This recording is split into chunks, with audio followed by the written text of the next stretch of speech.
ఈ సమ్మర్లో మన గార్డెన్ని ఎట్లా రక్షించుకోవాలి, వాటరింగ్ పద్ధతుల్లో మనం చిన్న చిన్న టిప్స్ ఎలా అవలంబించాలి అనే విధానంలో నేను కొత్తగా ఏర్పాటు చేసుకున్న ఇది వచ్చి డ్రిప్ స్టైల్ ఆఫ్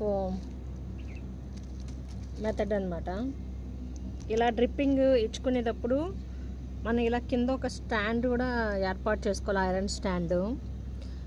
అయితే దీనికి ఐరన్ స్టాండ్ ఏర్పాటు చేస్తాం కదా అని మట్టిలో పెట్టేస్తాం అనుకోండి, మన డ్రిప్ వల్ల ఏమవుద్దంటే మనం కూర్చున్న చెట్టుని మనమే నరుక్కున్నట్టు మనము ఇచ్చిన డ్రిప్ వల్ల మట్టి మెత్తగా అయ్యి అది కుంగిపోతుంది అనమాట. ఈ స్టాండ్ అనేది ఒకవైపుగా కుంగిపోయి ఈ నీళ్ళు అనేవి పోర్ అయిపోతాయి అనమాట. That's why I kept one tile and stand అనమాట.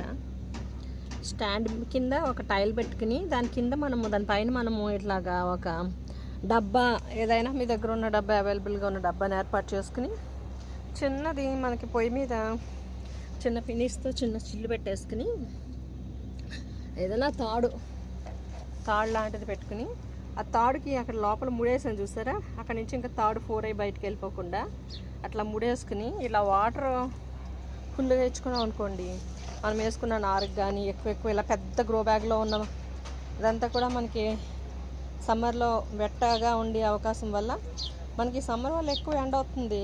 దాన్ని మనము ఎక్కువ వాటరింగ్ ఇవ్వడం వల్ల కూడా ఎక్కువ వాటరింగ్ అండ్ ఎక్కువ మనకి ఫెర్టిలైజర్స్ ఇచ్చుకోవడం వల్ల కూడా మనకి మంచి గ్రోత్ అనేది మొక్కల్లో గమనించుకోవచ్చు. మిగిలిన కాలాలన్నా కన్నా కూడా ఎక్కువ ఫెర్టిలైజర్స్ అండ్ వాటర్ కరెక్ట్గా ఇచ్చుకోగలిగితే సమ్మర్లో మంచి క్రాప్ మనం తీసుకోవచ్చు.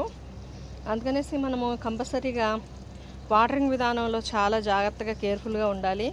అండ్ మనం ఇలా ఈ డ్రిప్పింగ్ ఇచ్చేటప్పుడు కూడా మనము అట్లా ఒక దుక్కున మనం పెట్టేది లేకుండా దాన్ని పైన మట్టిని ఇట్లాగా చిలకరించి మొత్తం అంతా ఈవెన్గా వెట్ అయ్యేలా చేసుకున్నాం అనుకోండి, ఇది ఒక టిప్ కింద భావించి మనం అంతా ఈవెన్గా ఆ నీళ్ళు అబ్జర్వ్ అయ్యే అవకాశం ఉంటుంది అనమాట.